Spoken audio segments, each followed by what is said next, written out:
Hello again and welcome to my Business English channel.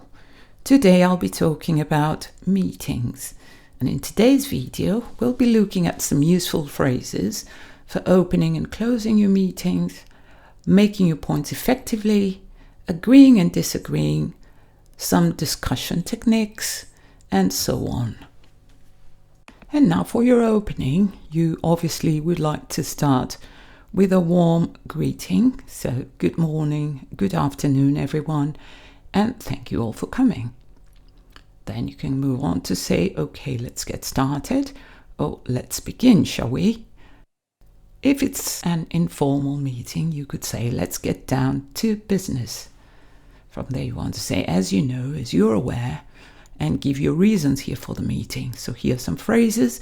I've arranged this meeting to, the purpose of this meeting is to, the main objective is to, I call this meeting to, or for, or because, etc.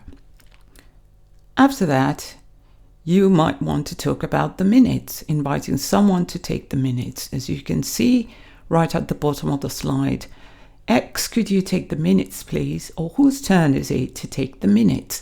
Now, what are minutes? Minutes have nothing to do with time at all. Actually, the word minutes comes from a Latin expression, which is minuta scriptura, which means small notes.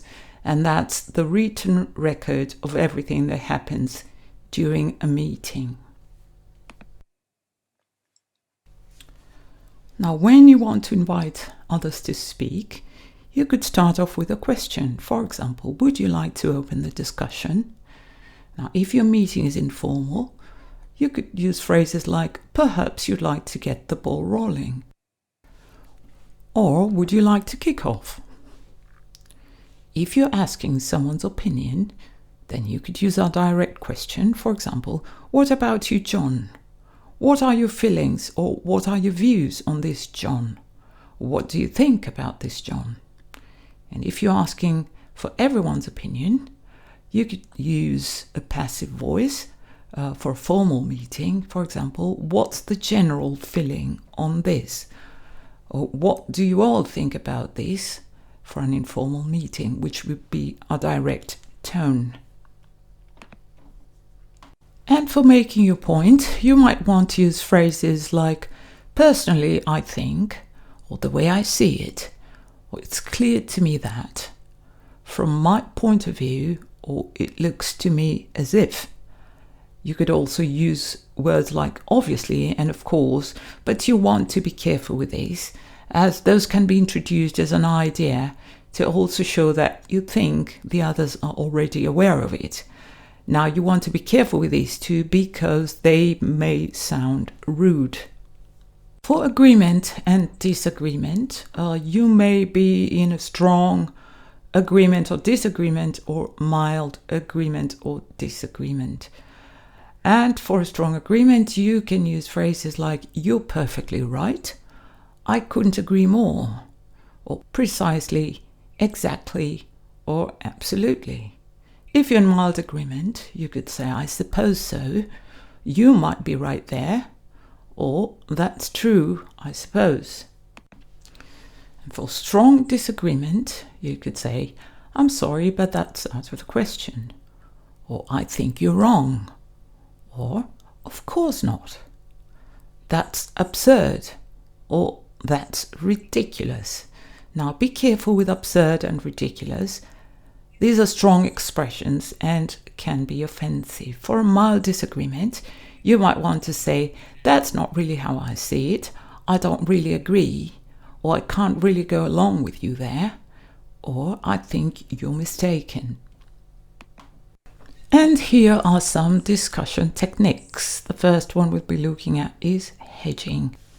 Now, hedging is when you avoid disagreeing directly. Now, I highly recommend hedging if you're meeting people for the very first time. Here are some phrases you can use. I take your point. I understand what you're saying. I see or I know what you mean. I hear where you're coming from on this.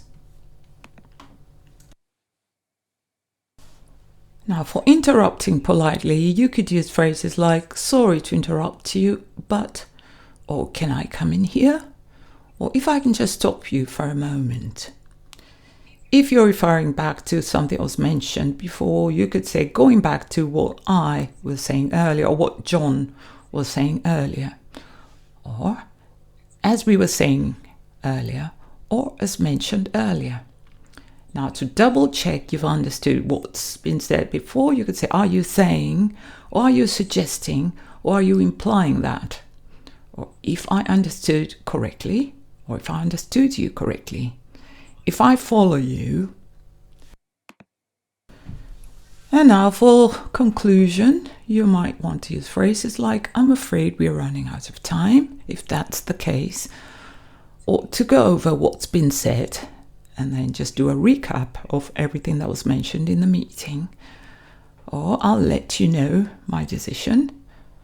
So unless anyone has anything else to add, I think that's it. Okay, that's everything settled then.